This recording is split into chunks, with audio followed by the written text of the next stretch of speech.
guys can see my screen now? Yeah. All right, amazing. All right, guys. So this is me. Let's start this off.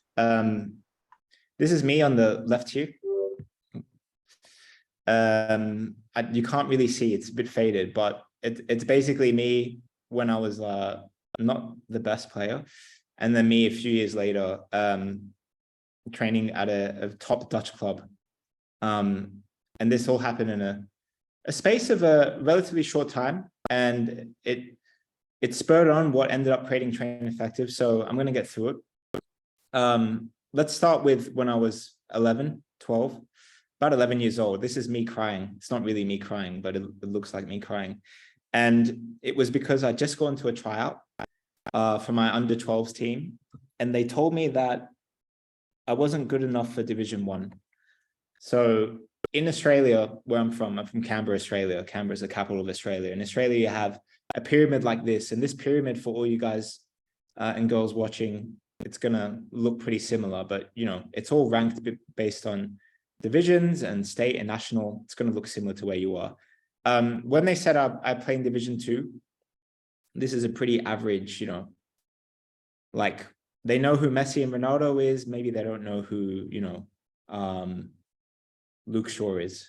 Like, it's that kind of level, right? So when I love football, I love playing. When they told me I'm in this league, I thought, oh, okay, I'm just kind of a bad, like sort of average player. And that's where I am. And if you look at where I'm from in Australia, this little bubble you see on the right is like a very small area of Australia. The population is not as big as other areas. So you've got all these pyramids in Australia, and, you know, I'm not there. I was just a kind of average player, local player that you see. And sort of that's just how it was. When I was about 15, 16, I picked up a book, and you guys can put in the chat if you've ever read this book, but it's a really good book. And if you guys are taking notes, which I really recommend you do, please, after this call, order this book, because football, sports, life is all about, it all starts with the head, guys. It all starts with what you're thinking in your head, and you can only go as far as what you think in your head. You'll never exceed what limits you put in your mind. So it's important that when you're going for your goals, you're thinking as big as possible. And I picked up this book when I was about 15. It's called The Magic of Thinking Big. So in your notes, make sure you order this. After this call, make sure you order this book, or during this call, whatever you want to do. And I thought to myself, all right, I'm 15. Like, what do I want to be? Like, what's my biggest goal? What's my biggest dream? Because I'm 15, I'm 16. What do I really have to lose? I got all this time ahead of me. I want to try and think of the most exciting, fun, cool thing I can do. And when I started thinking about that, because that's what the book asks you, it asks you to visualize what you want to do. I'm like, all right, I want to walk out the tunnel in the big stadium. I want to play in front of a big crowd of people. Even smaller things like, and you guys probably see this in training videos and stuff all the time, where the players are just in the dressing room, and you think to yourself, well, I would love to be part of the dressing room, because you're playing football for a living, you're with other players that are very good players, like this is your life, and the dressing room is a part of that. Like, I'd love to be in that dressing room sharing it with top players. I would love to go in the boot room with, like, my boots are there, like ready, like I can just go up my boots. I want to play on the best pitches, like with top coaches, the best equipment there is. Just all these little things I thought about. I was like, oh, I really want to be a part of that. I really want to do that. And so I really started thinking about that. And I had this moment. I said to myself, okay, I want to become a pro. I want to try to become a pro player. I'm 15, 16, never played at academy before, never played at any top clubs before. I'm your typical sort of Sunday league player. That's it. And so I started this blog. You guys can still find this online.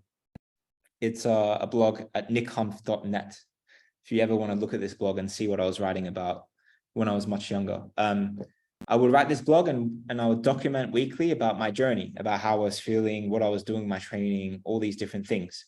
And I didn't have a whole lot of let's say talent. Didn't have a whole lot of, good skills, but I did have desire and belief. I had this desire that I wanted to go test myself. And I had this belief that if I could go work, like maybe something good will come out of it.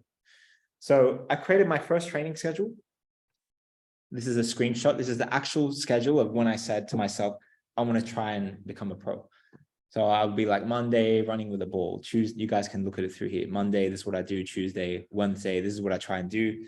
Just to get a little bit more practice in, a bit more training. I'm sure a lot of you guys have created something similar to this in your past as well.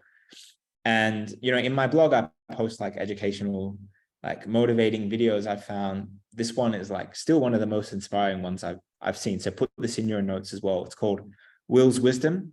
And you can just like look it up in the mentality section of the Train Effective app. You guys should be able to find it. It's called Will's Wisdom. So make sure that's a note for yourself. But I started like working, started training a bit. A few months passed.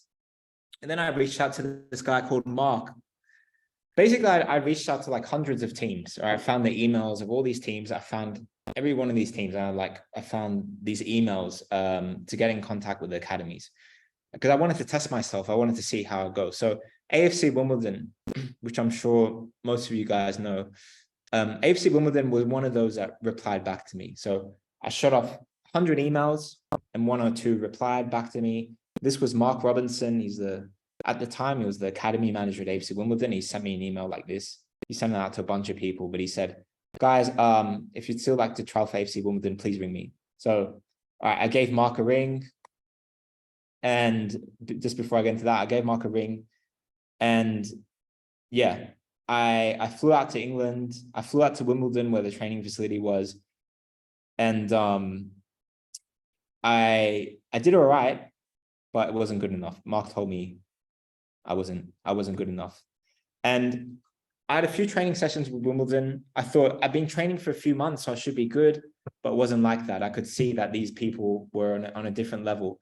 But instead of getting discouraged, because you guys on your journeys, as long as you play football, as long as you do sports, as long as you aspire for anything in your lives, there's always going to be challenges and downs. And most of the time, you're going to fail. Most of the time, you're not going to make it to the club that you want to make it in. Most of the time, it's just not going to happen. So what you got to do in those situations is always evaluate and reflect. Okay. Why didn't it work out this time? And what I did in that time with Wimbledon, instead of saying, look, I've been training for a couple of months, this is not working out, I'm going to quit now, I'm not going to play football anymore.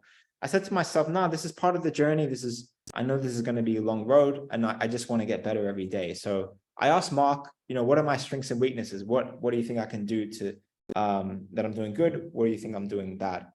And Mark listed these different things out, like, well, Nick, I can see like your one touch, when you're playing one touch, it's not sharp. It's not as sharp as these other English players. And these English players, you could see at academy level, 1-2 touch, very sharp. But I didn't have that. So I thought, okay, that's a weakness. Mark said that's a weakness. All right, cool. Second, speed on the ball. Mark said I didn't look very quick on the ball. I thought, okay, I didn't look great there. Strengths, he said, your shooting is top notch, very good shooting. You pick out the right pass. He says things like that. So I said, okay, this is what Mark thinks I'm good at, what Mark thinks I need to improve. I thought, all right, Mark, one of the things Mark said is that I need to improve on my 1-touch, 2-touch passing, and I need to improve on my speed on the ball. So I thought, okay, when I go back home, I'm going to improve on those things. I'm gonna work more on wall drills, 1-2 touch, boom, quick. I'm gonna work on the speed of play. So I'm gonna focus on releasing the ball quicker in my team trainings. I'm gonna think about what I'm gonna do before I get the ball. So I thought, okay, I'm gonna go home, but great, I have things that I can work on at home. Nice. So I thought, okay, I need to step it up. At that time, while I was like going through that, as I got back home, I read this book called Outliers. And guys, again, please take notes with this. Make this another note. Make this a thing that you order or you study more after this academy session. Make sure you read this. It's called Outliers. And again, it's a book about how a lot of top people in their field, how they actually became in the top. So, you know, like how top hockey players like got to the very top. And basically this guy named Malcolm Gladwell, who's an author, he's like, he basically comes across this conclusion where all people that became world-class in their field practiced or played deliberately for at least 10,000 hours. This is called the 10,000 hour rule. Okay. So that's about 20 hours a week. If you do the 10,000 hour rule math, okay, it's about 20 hours a week for 10 years, where an athlete, a person playing chess, a musician, anyone that became world-class, like top 0.1% in their field, it was like 10,000 hours. Okay. And it got me thinking like, okay, well, all right, if you're under 5,000 hours, you're probably mediocre. Over 5,000 hours, strong. 10,000 hours, you're really elite. Okay, you're the best in your field. And I thought to myself, okay, like if I think about this training schedule that I have, or maybe it's like 5, 6, 7 hours a week. If I look at top academy players, top players that are becoming world-class, they are training that 15, 20, 25 hours a week. So I thought to myself, okay, I'm doing this training, but I got to step it up. I got to do more. And this is where I was like, all right, my new challenge, I'm going to train 20 hours a week. I'm going to step it up. I'm going to go more. So this is me. Literally, I used to film some videos of myself, just looking at my technique and stuff. This is me when I was like 16. I'd like go to the field. I had this really nice field near my house. I'd just go and like train. You can see like this, you can see the trees here, guys, for the seasons. I think this is like winter or fall, autumn. And then this is in the summer. I just go and train. This is in the snow, guys. All right. When I say I hustled, I really hustled. Like this was the garden. Parents didn't want me ruining the garden, but I had to do what I had to do. I had to train in the snow before training. I had to do whatever I could to get more touches on the ball, more deliberate practice. Fast forward, you can actually see, like, I think this would be later on after that snow. Like I like with all the like the pocket money that I earned, I'd like buy all these cones, buy like the rebounders, like buy all this stuff I could in my garden. If you can see in the right, that's like a table, like a wooden table, which I'd use for a wall, to get more touches, more dribbles, more training, more practice, so I could get this 10,000 hours of work in. And basically what happened, guys, after about 12 months of doing this, 20 hours a week, boom, boom, boom, I set myself up for more trials. And I thought to myself, all right, I really practiced, really prepared. I got a lot better in the space of these 12 months. I really put my mind on this, right?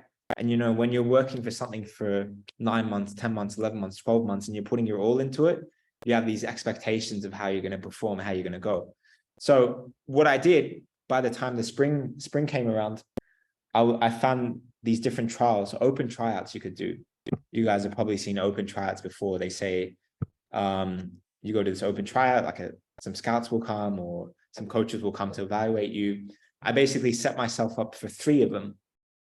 And in April time, just to give you like rundown of the times, I had this trial. And in the April one, I did poorly, like so poorly. I think we were playing a 45-minute match.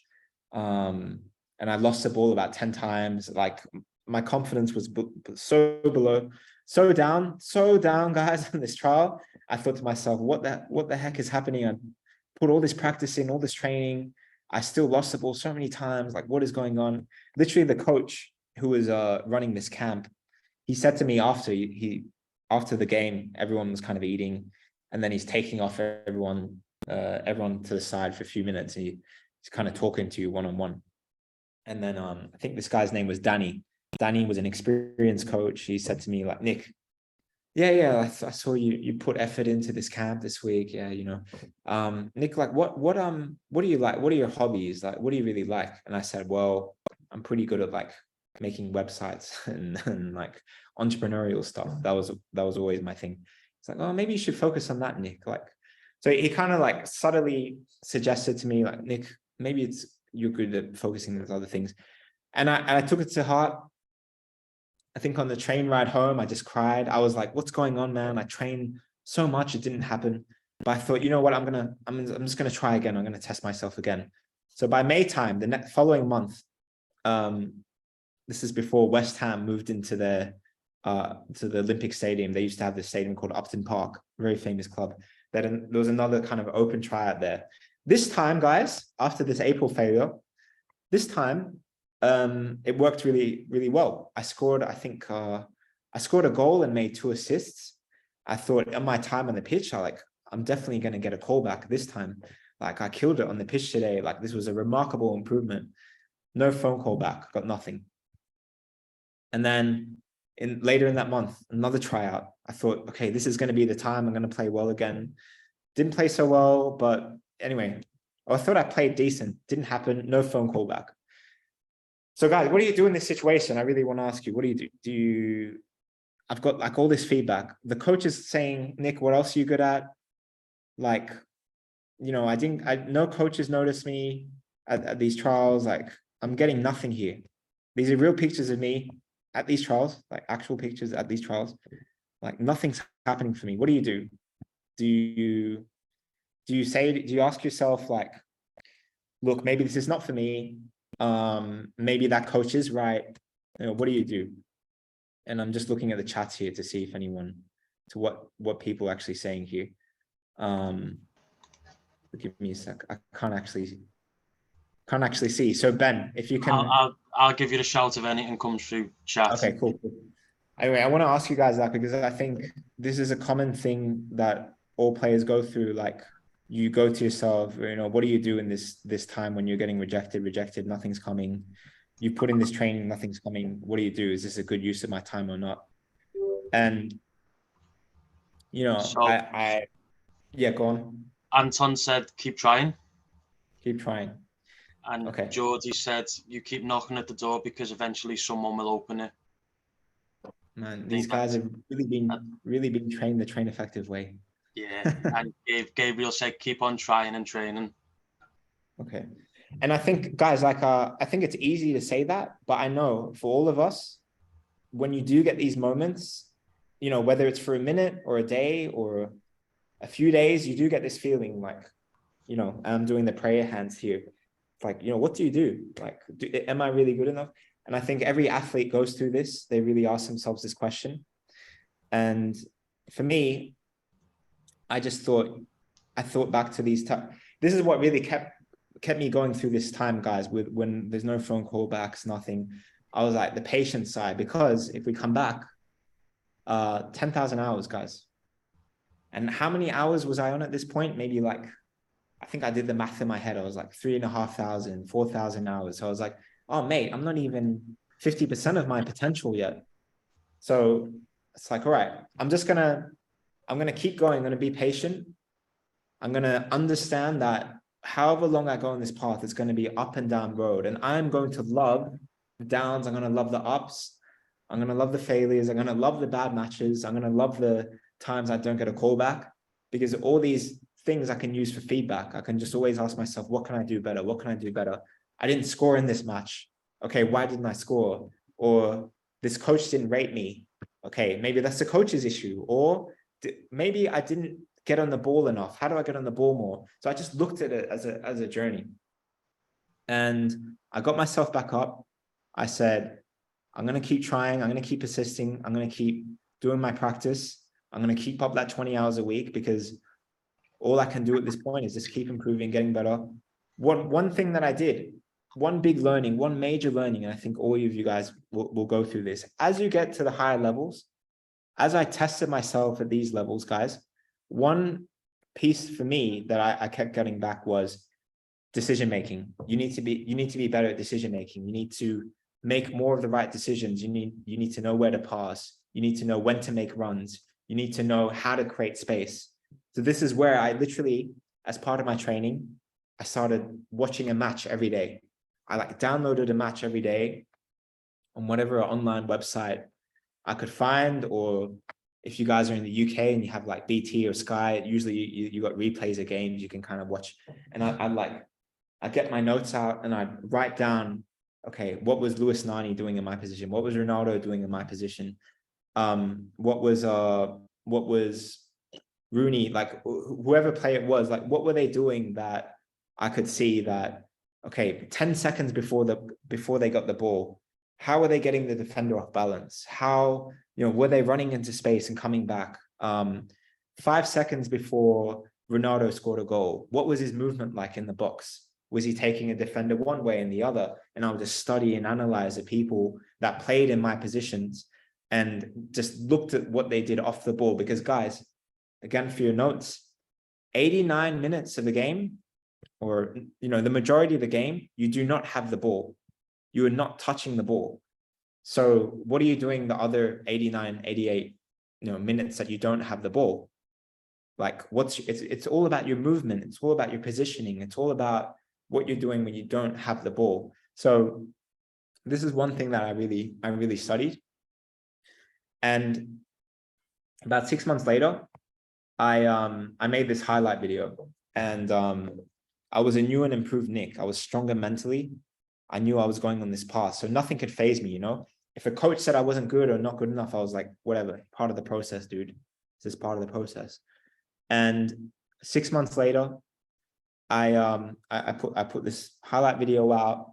It was sent to college coaches in the US, and I started getting all these offers for scholarships. People saw that in these videos, in the game highlights and the trials and everything. Oh wow, well, that's what they were saying, guys, not me. But like, oh wow, maybe he's good enough for this team in the US. And then I started getting these college scholarship offers, and then like people offering like full scholarships. I actually got like 10 scholarship offers, which were worth like quite a lot of money at the time. And so that's a very positive thing that happened. I was like, I just got offered like scholarships to play in America, and like a year earlier, like I was nothing. Fast forward a bit more, this video got sent to the Australian, the Australian national team youth coach. His name was Jan. And Jan had seen my video, and he said, Nick, you're welcome to join in our training. So these are actual screenshots, guys, because I just want to show you like this is real. Like you guys might receive the same emails or texts or messages one day, and I just want to show it's real. Like Jan was like, come to the youth national team training base, see how you get on. So cool. I went to the youth training base. What I saw in the national team, the Australian national team, was just their schedule and what they did every day. I don't know if this is very clear for you guys. You can take a screenshot of this, maybe have it in your notes, but you could see how breakfast was organized for the players: Monday, Tuesday, Wednesday, Thursday, Friday, Saturday, Sunday. Every day there was like a plan.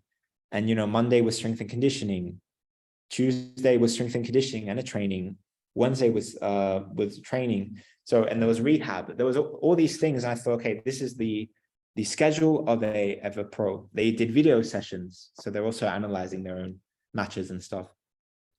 So I thought, okay, while I was at the national team, when I was talking, guys, earlier in my presentation about like how I would really love to like get that camaraderie between the players. Like for me, this was like, wow, I'm with the national team. Like 18 months ago, guys, I was nothing. Like I just had this goal, this belief, this desire to get improving. And I had this visualization in my head, like how cool would it be to like get in the dressing room knowing that, the players here, the players around you, this is their lifestyle. And this is what I could experience in the national team. It's like, boom, the players are there for football. You're playing on the best pitches, the very best pitches. You got the best balls, the best like the best kits. Like it's a real professional thing. And after the 3 trainings, Jan and Gary, who was the assistant coach of Jan at the time, these guys are, by the way, a lot of people I've mentioned in this presentation, guys like Mark Robinson at Wimbledon. He went on to like be the actual coach for Wimbledon, and now he coaches Chelsea. Just a side note for you guys taking notes right now. Like everyone that you come in contact with football, in the next 5, 10, 15 years, they're going to be doing big things. So make sure that you're nice to people, that you're never a douchebag, because these people are going to end up doing big things, very big chance. Okay. But Jan basically set me aside in the dressing room after a few trainings with the national team. And I thought like, yeah, I can compete at this level. And Jan was like, all right, well, Nick, you got to be in the level of these two players. These two players were like big Australian players playing in the Dutch league, like they're top of the top. It's like, you got to be in this level to like get in the team now. But what Jan was saying was like, I think you can play for an A-League club. I think I can help you out with getting into an A-League club. An A-League is a top division in Australia. It's the professional league. So when Jan said this, I was like, wow, this expert just said like, wow, you can play for A-League club. So it was like a stock. My stock had just, risen. I got that validation now that after all this training, all this maybe 1,000, 1,500 hours, 2,000 hours of additional practice I put in, boom, my stock had risen. And this guy was saying I was good enough to play A-League. It was like, wow, great, cool. The assistant was nodding his head, great. So that just gave me the incentive and the spur to keep improving, getting better.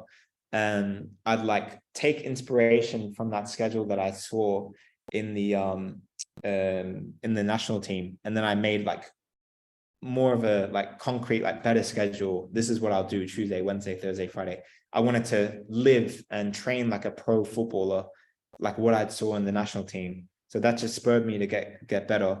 So I kept training, kept going, kept improving, kept going, like working on my strengths, working on my weaknesses. You guys may have seen John Moses. If you ever come to the Train Effective camps, you'll probably meet him. But this was me, like someone who started really mentoring me. And Mo used to be like, John Moses here on the right, used to be like a pro player in Hungary. I was living now in Hungary. And he like took me under his wing and just like tried to get 20% more out of me because I was doing so much training alone. So he really like took me under his wing. And Mo didn't have like a great facility to train at. I kid you not, this is the actual photo I took from my phone. This is the actual grass place that me and Mo trained at. Mo would literally drive me here because there just wasn't anywhere else to train, or it was like very expensive to train there. So he just took me on this like kind of side abandoned fields, a lot of holes and stuff. But anyway, it is what it is. That's what we did. And Mo just did the most intensive, crazy trainings you could think of. Like he pushed me to the absolute limit. So when you see Coach John Moses on the Train Effective app or at the Train Effective camps, this guy is the most intense coach I've probably ever come across. He's the most nicest guy, but he pushed me so much. And he got that 10, 20% extra out of me. I kept downloading and analyzing games. And then eventually I got this trial at this like professional Hungarian club that Mo got me to. And I thought, okay, I'm as fit as I've ever been. I'm as confident as I've ever been. And I got to this Hungarian club, which was like maybe 2 hours drive outside of Budapest, which was the capital. So Mo drove me there, and I got to this table, and then I got to this big table like you see with these people here, and there's like the coach, there's the president of the club, there's an assistant coach, there's another assistant there, like, and they're kind of just all around the table waiting for me. And I was like, okay, wow, this is new. I've never had people at a table like wait for me. I feel like this is like a job interview or something. Anyway, I go to the table, and the guy is like, the main coach was like, hey, Nick, I was 18 years old at this time, okay? So I was like an adult now. He's like, Nick, I want a starting 11 player here. We're a second division club, but we get the best youth players in Hungary, players that are playing in the national team. They're coming to play at this club. So you need to be at that level. So the coach is like, yeah, we need a starting 11 player on the level of a youth national team player. So that's what you need to be, Nick, if you're going to make it in this team. So I thought, okay, quite a challenge, but let's go, right? Let's do this. And there were players that you see pictured here that were like playing in this club. Okay. So I thought, okay, I mean, let's just go back, guys. I was like, I have to go way back. But, you know, I was like this. I was like this. So this was like, all right, you're playing with these guys now. all right, this is what it is. So I was like, all right, I'm not going to let this phase me. I'm going to go all in. I put in thousands of hours of practice by now. This is a chance for me to really see where I'm at now. Let's give it our all. Let's give it our best. Let's go. And I had a few good trainings. I had 3 or 4 very good training sessions, and then came the match. And the match, we played a friendly match against another opposition. And the coach said to me, Nick, you're going to start this match. Show me what you got in the field. And then I think I had the best match that I've ever played in my whole life. I scored a goal, made a lot of chances. I think we ended up winning the match 2-0 maybe. So me and another guy scored, but had a really good match. And then coach said to me, okay, Nick, we took the bus home, a bus back to the club after the game. And then the next day, actually, the coach brought me in and said like, hey, Nick, we want to speak to you. And then he was like, all right, well, we want to offer you a contract here. So boom, I was offered the contract to play professionally. And this is the title of the webinar, guys, today is how to go from amateur to pro level player in 24 months. This is what happened in that space of 24 months. The thing that happened at the Hungarian club, I got this offer. Mo and me decided against it because there were a few weird things in the contract. And I'm not going to get into like a long story about it. But I got that offer. What ended up happening is I ended up playing in Australia. I went back to Australia, played in Australia, started earning money to play in Australia. I got back to Holland, started playing in Holland. This is at FC Volendam. So FC Volendam, I think now they're in the first, at the time they're in the 2nd division. I think now they're in the 1st division, but it was like experiences like that, playing against some of the best academy players, best academy players in Europe, players that have played at Ajax and PSV and these kind of academies at Volendam. Like, I was like, wow, okay, I'm competing at this pro level now. And then what that ended up transpiring into was like doing videos on YouTube, like Unisport and all these different things. It really like transpired into Train Effective a lot more. And I think what I experienced in my journey with everything that you guys just heard in this story was like, all right, everything that I've done the last 2-3 years, how do we like make into to something that's accessible for everyone? So the fact that you guys are here in the Academy call, the fact that you guys are using the Train Effective app, the fact that you guys are watching the stuff that we post on TikTok and Instagram, it all started with my own journey that you guys have seen. And it then went into the website. It went into working with guys like Rio Ferdinand, who obviously huge legends at Manchester United. When I tell this story to Rio, it's exactly a very similar journey that Rio went through. This is the story that I just told you guys is exactly the sort of story which every pro goes through.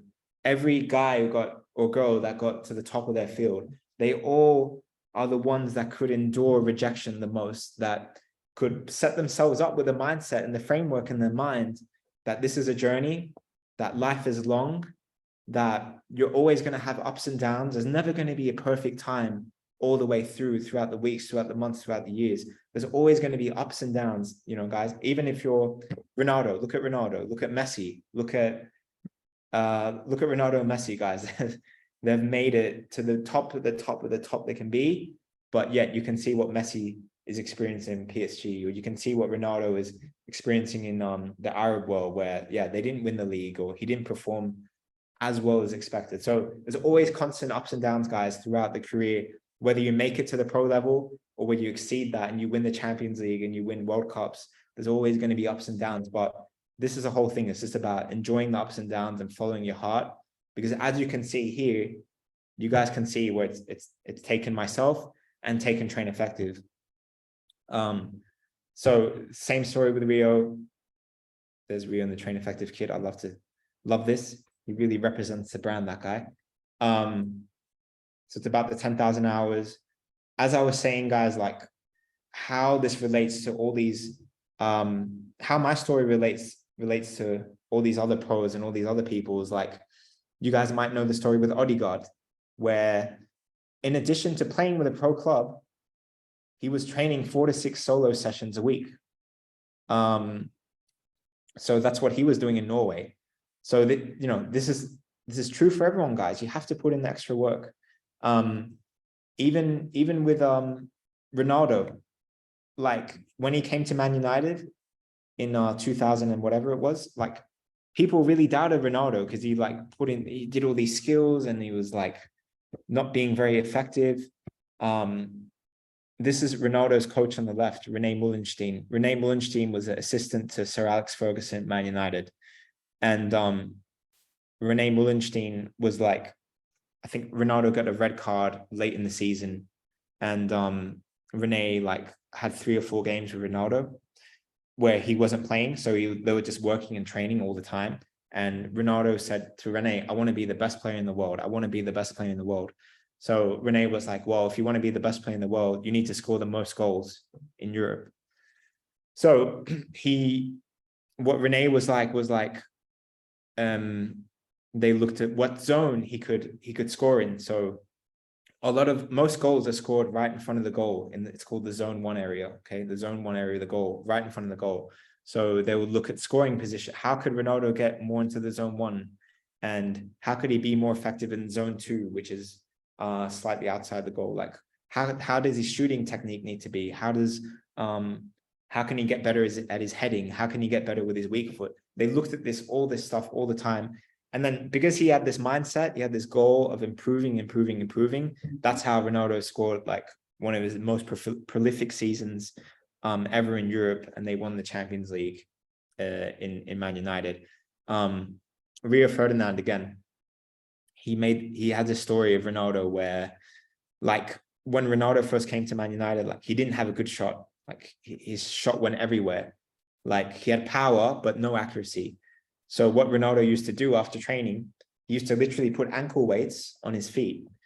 And, you know, Rio or Gary Neville or Rooney or whoever the Man United teammates were at the time, they just kind of went back to the changing room. Ronaldo stayed on the field, put the ankle weights on and started doing step overs so he could get faster feet.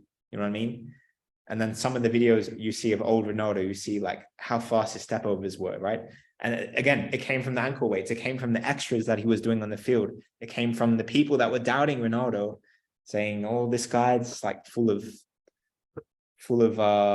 power and tricks, but like no execution." But Ronaldo kept working, and he bamboozled people. And Ronaldo still did that at Juventus. I'm sure he still do. I think he still does. I've seen stories about him still doing that in Saudi Arabia. Harry Kane is the same guys. Like he's always the first to get into training. He's the one that does the extras. He's working on his penalties after training.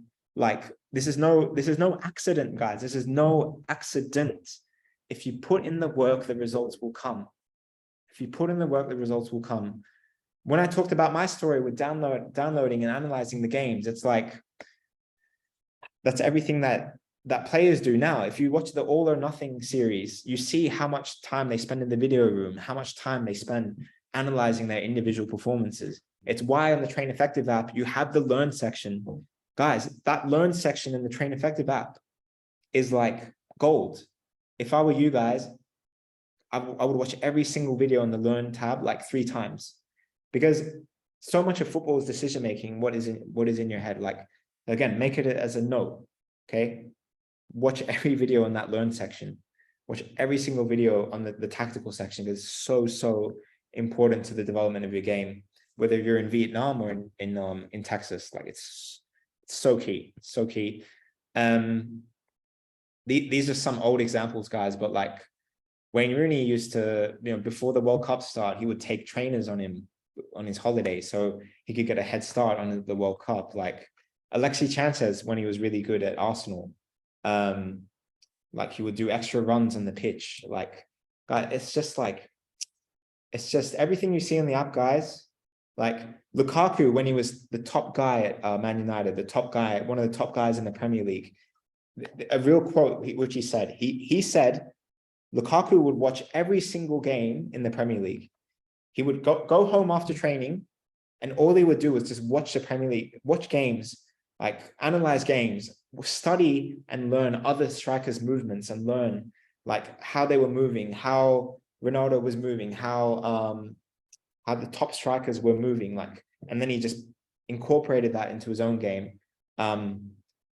Defenders, he was studying other defenders, and he was thinking, okay, my next opponent is going to be whatever, Jamie Carragher at Liverpool. So how does Jamie Carragher move? Like, how's he defending? Like, is he weak on his left side? Is he weak on his right? Which direction can I take him if I go one-on-one? He was just studying and studying and studying. These guys, if you want to be the best in your field, if you want to be the best in football, you want to be the best you can be, just take a note out of Lukaku's book, take a note of all these top players. Like, when they go home, they're not just sleeping or like scrolling through Instagram. I mean, sure, maybe they are doing that for 30 minutes a day or an hour a day, but their focus is to be the best they can be. And that's why Lukaku is watching those matches. That's why Ronaldo is doing the ankle weights, why Ronaldo is in the gym, while Ronaldo hardly ever gets injured, because he takes so much care off the field of his body.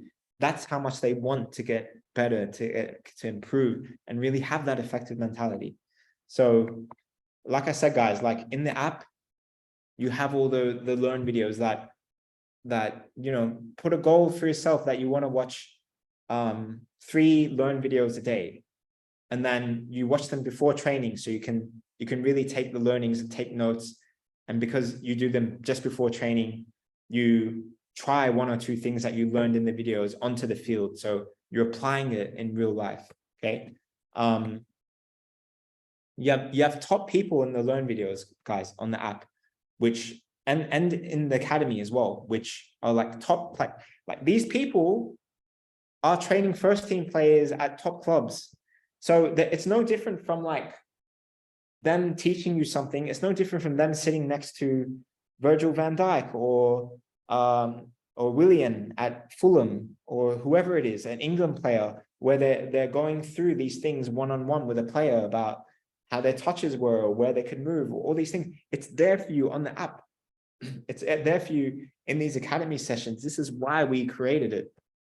So, guys, it's all there for you. The trainings are there for you. The tracker is there for you to keep setting those goals, keep doing better. When I talked earlier in this presentation about videos that really motivated me, a lot of those same videos are in the mentality section of the app. So take a look at there. And yeah, we have the camps as well.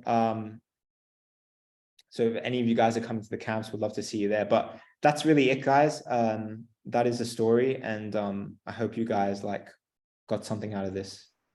So yeah, I guess questions. Quad players, make sure you're getting your questions in. If you don't want to speak, just pop them in the chat and I'll read them out to Nick. Yeah, Nick Gabriel's asked, how did you balance football and school? Gabriel, very easy, mate. Very easy. Gabriel, I used to play FIFA before I started that 20 hours a week. I used to play FIFA a good 3 hours a day, at least. I would come home from school, 4 or 5 p.m. I'd literally go in the basement of the house and just play FIFA for like 3 hours.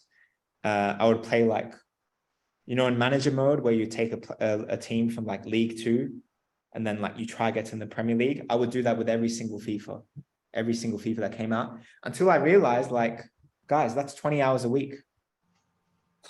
3 hours a day playing FIFA is 20 hours a week. And I was like, I picked up this book and I was like, what if I replace that 3 hours a day of playing FIFA with actually go training, or actually trying to commit bettering myself at something? So that was that. Okay. First of all, it was all right, I just need to replace that. Second of all, there are 168 hours in a week, Gabriel, 168. So if you do the math, okay, if you sleep 8 hours a night or 9 hours a night, that leaves you with 100 hours a week to do whatever you want. 100 hours a week to do whatever you want. Now, to get A's and B's, or A's in school, okay, if you really focus, paid attention in class, and you weren't messing about with your mates, you really, when you studied, you actually studied, you didn't have your phone around you, and you really just focus, mate. You could get A's with 30 hours a week. If you just really focus 30 hours a week, seriously. Like, people just mess around 90% of the time in school. They're not really paying attention.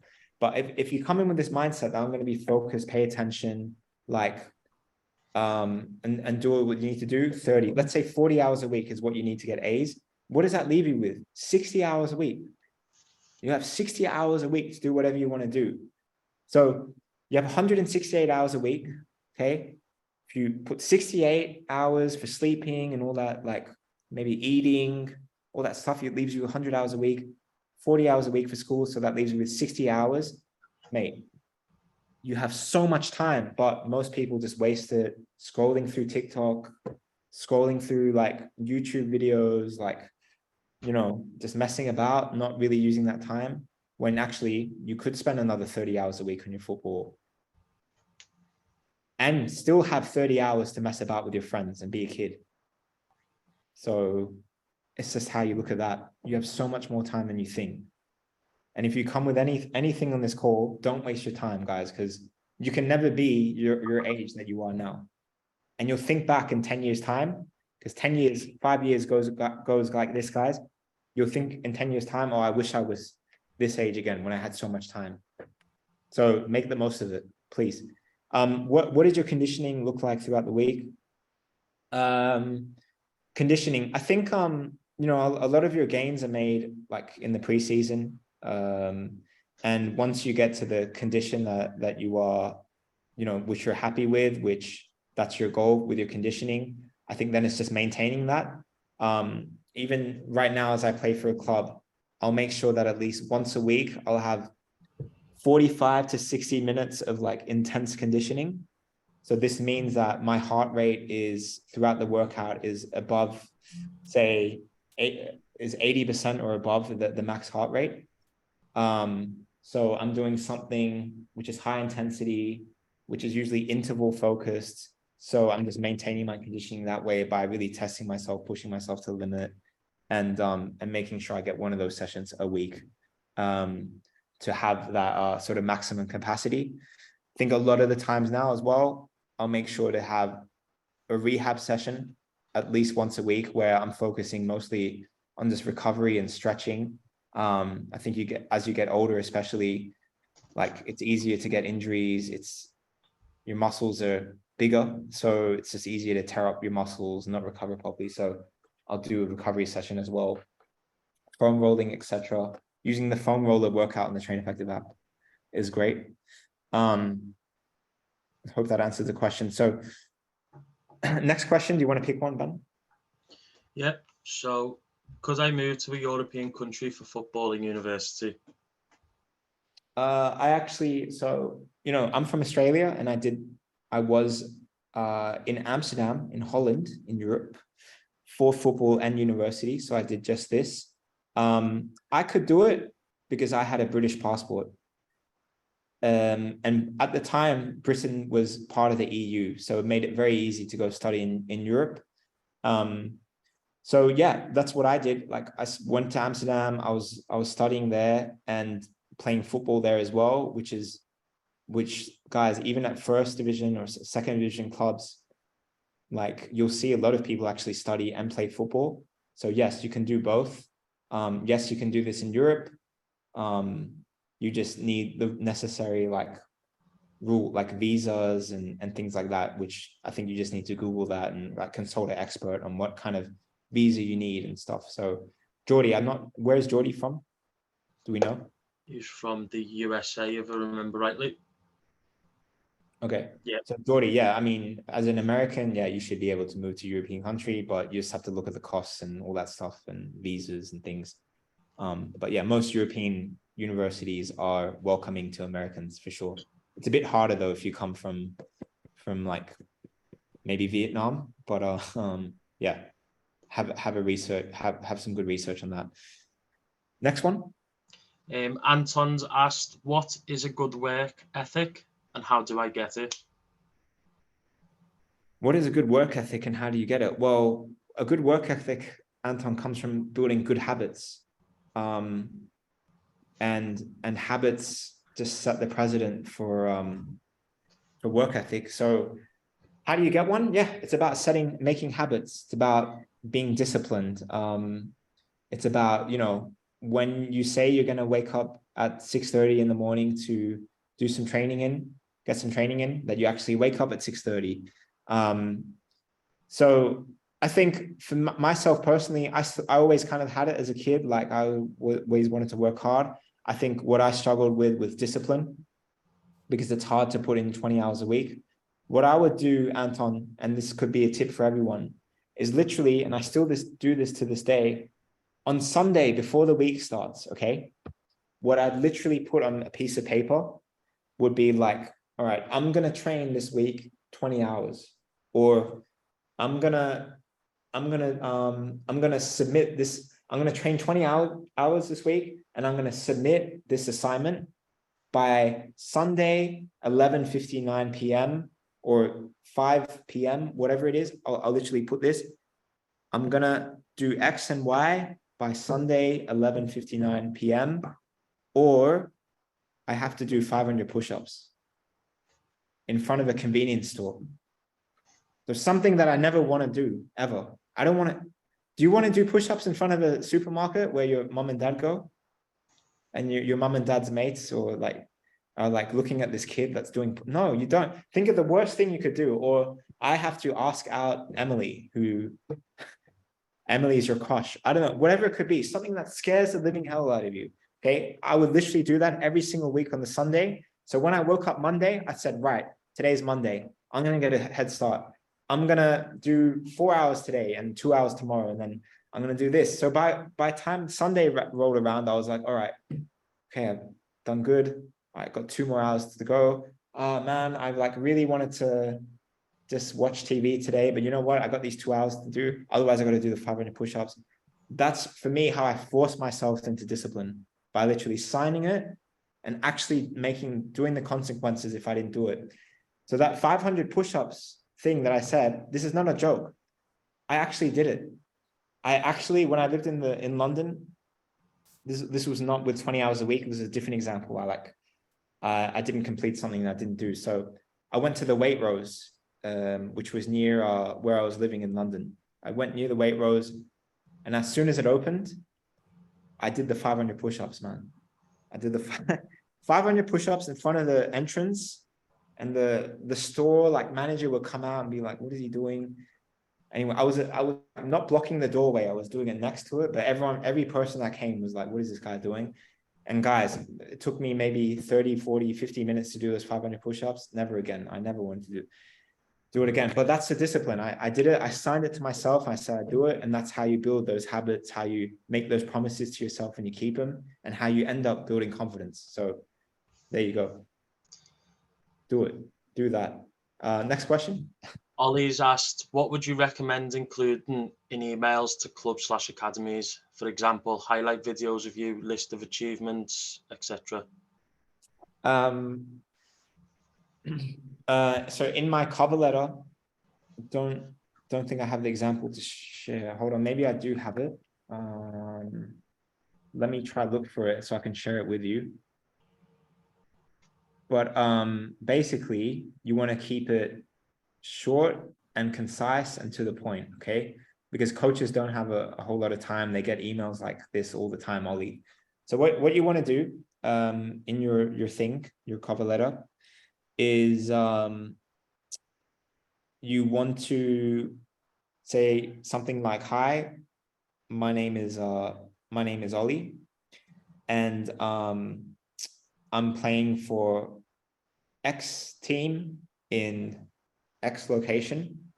I'm contacting you because I want to step up my game further, and I have experience. Okay, this is where you mention your highlights. I have experience with X, Y, and Z club, and I also have these highlights and you bullet point them X, Y, and Z. Okay. So I scored 14 goals in 18 fixtures in this league, or I was MVP or most valuable player for this club in the 21-22 season. Whatever it is, those highlights you achieve, you list them. So you have a few bullet points like that. And then you close it off by saying, I've attached my highlight video at this link. You can see in this, you can see a variety of my skills, of my highlights from the game, from games, and this is showcasing my skills to the best of my ability. Please take a look and yeah, let me know if this is of interest of you. This is recorded, Ben, so he can look at, okay. So Ollie, just what I said there, just put it like that. And then as you just heard, it's very short, very sweet. And that kind of thing should move the needle. But remember, 1%, 2%, 3% are going to reply. Most are not. So just keep that in mind as well. Okay. Also, just on that topic, from my experience, when I was in contact with colleges about going over to the US, all that the Football League asked me to do was gather a CV together and a highlight video. And mainly the main purpose of that was because with a CV, a resume, you can have everything in one page. So within that page, list who you've played for, your achievements that you've achieved along your career up to now. And then it's in writing, right in front of any of these coaches or clubs that you're emailing out to. So that could also be a little tip for you if it's something that you can easily create, which isn't very hard. You just have to make a little document with your name, where you're from, achievements, your past playing career, and sort of a few key points, like Nick said, about yourself that you describe yourself as, like professional, things like that. Yeah, and if you want your cover letter like reviewed, Ollie, send it to Ben. You can also copy me in. My email is nick@traineffective.com. So like send it to Ben. And yeah, you can copy me in too. So if I got some time, I can throw in some feedback too. Also in your highlight video, we love to see that. And yeah, that's what you get with Academy. Like we want to give you that kind of one-on-one time and really help you review this stuff and really get to the next level. So that's what we can definitely spend more time doing. So next question. Anton said, how do I perform in every match?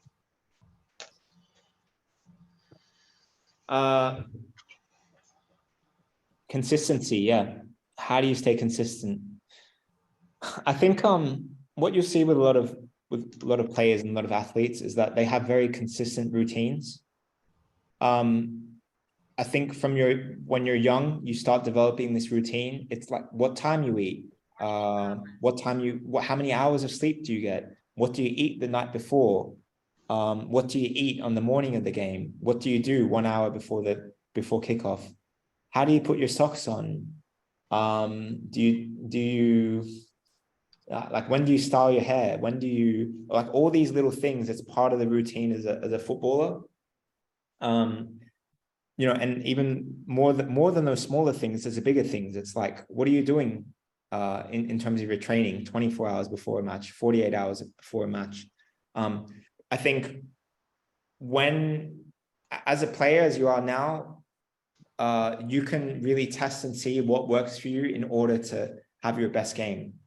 So I know now, for example, for me to give my best and stay consistent every match, the biggest thing that I've done in the last like few years is not only just those little things that I told you about, like knowing what I'm doing 24 hours a game, like when I'm eating, when I'm sleeping, etc. But also the biggest impact has been like what I'm doing the morning of a match. And I find that on the days of matches, I'm thinking a lot about the match. And actually what works for me is not thinking about the match too much. And so if I'm like if I'm doing some sort of work or task, the morning of the match, I always have a better game. Like I always perform the best that I can because, I don't know, that's just what works for me. And for Jamie Vardy, like Red Bull and I don't know, what is it, Ben, that Jamie Vardy has like on what works for him? It's like Red Bull and like cigarettes or something. It's something crazy. I know Red Bull's definitely one of them. Yeah. Just having a little look now just to see if it pops up somewhere. Yeah. That's the thing, guys. Like I think it's like McDonald's or something before. I don't know what it is, but it works for Jamie. Yeah, so it's Red Bull, coffee, port, and nicotine. So there you go, guys. That's what really gets Jamie Vardy, I guess, fired up as much as possible for a match. I think for a lot of other players, that would just put their performance right down. But I think my main point that I'm trying to tell to you guys is just everyone's got their own thing that works for them. And I think it's just kind of testing things and trying things and seeing what works for you in that week of training, the 48 hours before a match, the 24 hours before a match, the day of the match, and just kind of like, I don't know, maybe writing it to yourself what you're doing these things, and then kind of testing, making adjustments as you go along until you find what makes your most consistent performance. One of the things that works for me, guys, is watching football on the day of the match, like watching the game brain videos and mentality videos on the Train Effective app, watching mentality videos the night before a game. So I'm thinking about that stuff when I put my head on the pillow, how I'm gonna defend that player one-on-one, how I'm gonna go one-on-one, those kind of things. So just see what works for you. Next question, Rohan has asked, what are some recovery tips you have after training, like stretching and foam rolling? For me, like after training, I'll go through about a 5-10 minute stretching routine. I'll stretch out my hip flexors. I'll stretch out basically all the major body parts, from the hip flexors to the calves, to the hamstrings, to the quadriceps, to your back, to all the kind of major muscle groups. So I'll make sure to do that 5 to 10 minutes as a cool down after every training, every match. When I get home, maybe I'll do the foam roller, and I'll do that 1 to 3 times a week. Some players will do it twice a day. Again, it's just what works for you. But yeah, stretching and foam roller. And then like once a week, I'll usually do something that will flush out the lactic acids that builds up in your muscles. So maybe that'll be like on the bike for 20 minutes, on the elliptical machine for 20 minutes, doing something at a low heart rate, at a low intensity, but just to flush out the muscles. So that's personally what works for me. G has asked, how do you deal with the lack of confidence, especially after making a mistake during a match? Yeah, I mean, every single player, if you're Ronaldo, Messi, Neymar, Mbappe, you make mistakes.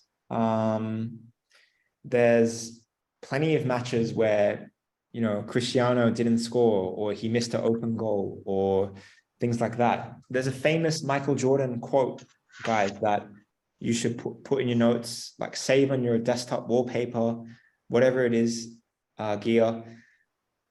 He has a quote that goes something like, the one I'm talking about, Ben? Yeah. So he says, I'm gonna read out the quote for you so you can like save it as your wallpaper or something. He says, I don't know if you can share your screen, Ben, but you guys can find this on Google. He basically says, I've missed more than 9,000 shots in my career. I've lost almost 300 games, and 26 times I've been trusted to take the game-winning shot and missed. So, in basketball, like the game is tied or very, very close. So he has the one shot to make the game-winning shot. 26 times he missed. So failure is just part of the process. Losing the ball is part of the process. Like, you're going to lose the ball. You're going to miss chances. You're going to miss shots. So if you make a mistake,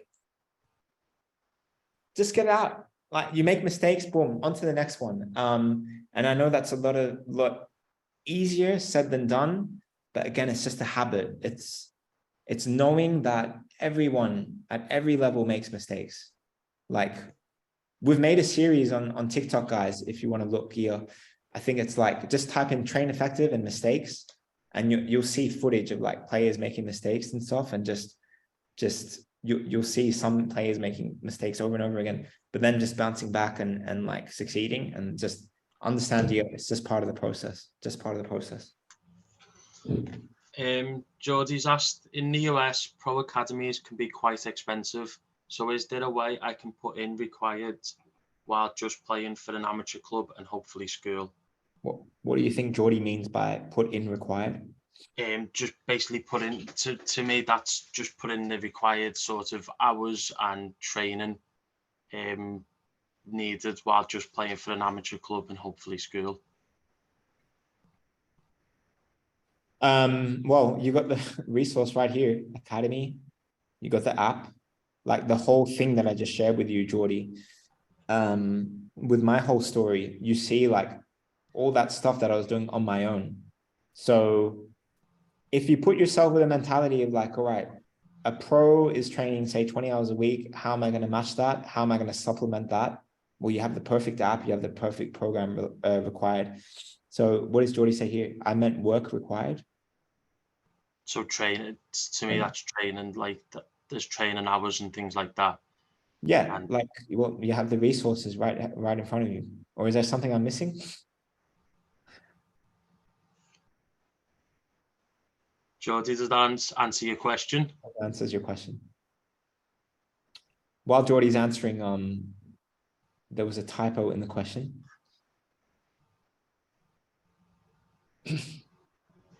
Okay, cool. Yeah, Geordie, you got the perfect app. You got the perfect thing to do so. So just put it in, man. Put it in. Less talking, more doing. Every week, though. Noah's asked, how do you improve your technique? How do you improve your technique? Ben, do you want to answer this one?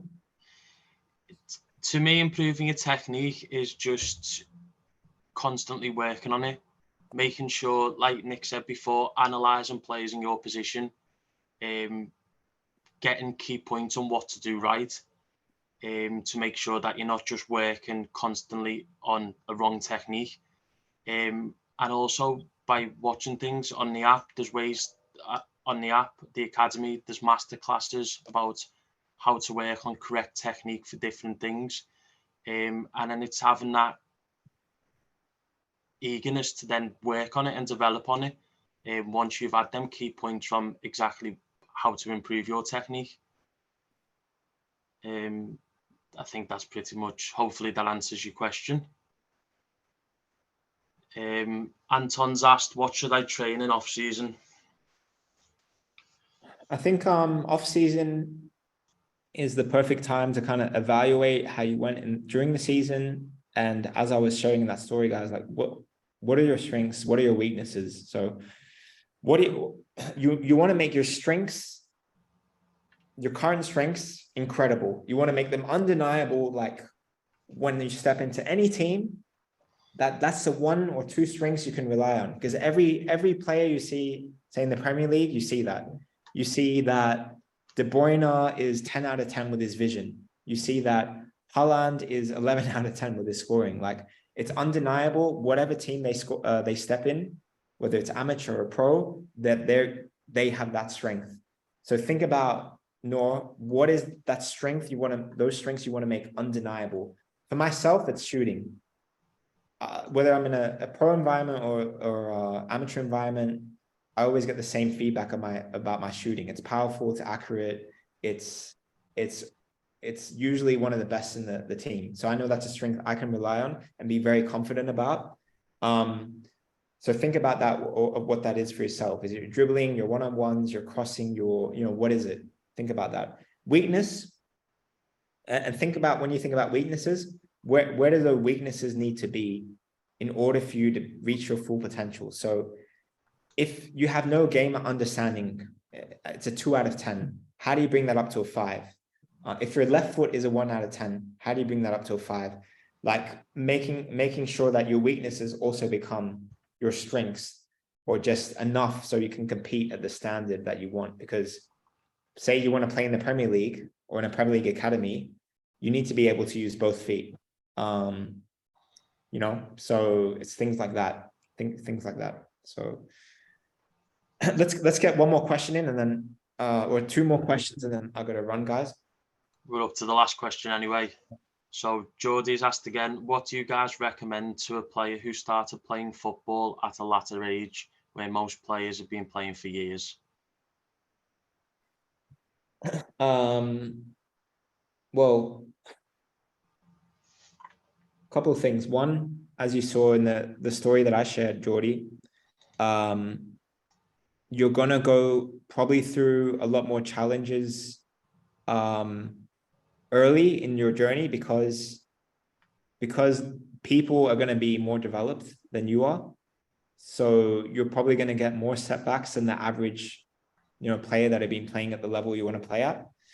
You're going to get a lot of maybe rejections, maybe more criticisms. So you got to be prepared to have that mindset of understanding that if you're going in these situations where you're really testing yourself and playing, that you're going to get this. And it's just all about you and how you can take that feedback, take the criticism, and use it as a positive thing to improve.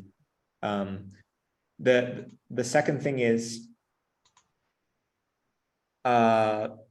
people are going to comment about your age. I don't know how old Geordie is, but people are going to comment about your age. And then, if you tell them that you have these aspirations of playing at a higher level or whatever, they're going to say that you're too old, because that's how people think. It's like people are conditioned to think, by 25, if I'm not here, or by 30, or by 20, or by 15, I'm not at this level, then it's too late. And I think the way I think about things, and the way Train Effective think about things, Geordie, you're 18 in a few months, you're a baby, is that development is lifelong, and you're never too old to improve. So if you have these two things in your mentality, I think you can go far. It's really just a mental thing, Geordie.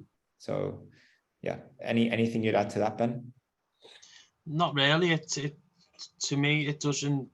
Obviously, players will have more experience of playing, but that doesn't make up for the quality of the players and things like that. No matter what age you start and playing football, if you've got the eagerness to put in that work and to develop yourself, obviously you might have to do it in a shorter time, where people who've started earlier will have a longer period of time. But if you're willing and you've got that eagerness to do that hard work off the pitch by yourself, for the hours that you haven't got training, and then you're going to train at teams, clubs, anything like that, you will succeed, and you will develop as a player in a short amount of time, as long as you've got that eagerness and willingness to want to do it. Yeah. So last question, Hamza's asked the question. As a forward, I'll restart that. As a forward, I had a match today and I delayed my shot and then got blocked. Would you say just take the shot? As a forward, I had a match today and I delayed my shot. Hamza, like, well, how many strikers shots, how many players shots get blocked every match? I mean, if you don't shoot, you don't score. So, if you got blocked, well, I think that's really up to you to evaluate. Did you take the shot too slowly? Like, did you just delay a bit too much? Like, could you have taken the shot quicker? Could you have taken the shot at a different angle? I think that's for yourself to evaluate and think about that. But don't beat yourself up for a shot that you took that got blocked. Never. You're stronger than that, Hamza. You're bigger than that, and block shots, missed opportunities, just part of the process, right? So keep taking your shots. And just understand, if you never shoot, you never score. You never shoot, you never score. You got this. Yeah. Cool. How's that? Spot on. If any questions come to mind, guys, since you're all at this academy session, just you can drop me an email. You can also follow me if if you are using Instagram, you can just message me at, I don't think I can drop messages. Can I drop messages? No. Oh no, here, I got it. Nick Humphries is like my Instagram, but I don't want you guys on social media all the time. So you can always drop me an email too if you have any more questions. And just in the subject line or in the message you put, just mention that you're an academy player. So I can prioritize any messages that I get to people in academy, of course. So yeah, otherwise, Gabriel, Rohan, Jordy, Gia, Hamza, Ollie, Michael. Didn't hear much from Michael Piorti today. But yeah, really good to meet you guys, really good to chat with you guys, and I look forward to all of your journeys within the academy. And you got the best guy here to do so, Mr. Ben, formerly at Blackpool Ben. So yeah, just so you guys know, Ben is the guy. There's not a lot of people that get the chance or opportunity to work at Train Effective. It's something we take really seriously about who comes in the team. So the fact that you guys got Ben at your fingertips too is amazing. And yeah, just make the most of that, guys, and really listen to what he's got to say, because he's been through, again, a very similar journey to yourself. So yeah. Spot on. Like Nick's just said, anything comes to mind, don't be afraid to shoot me a message on band or anything like that.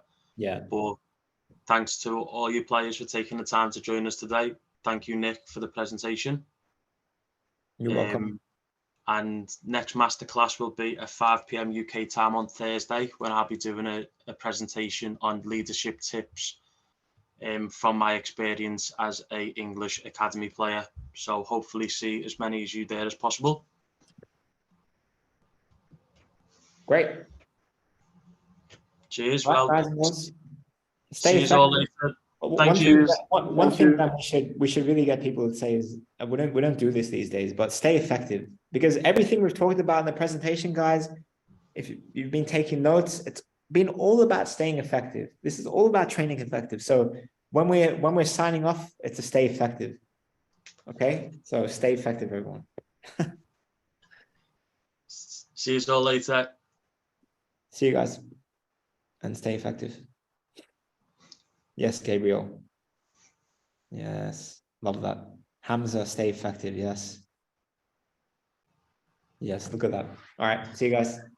See you later.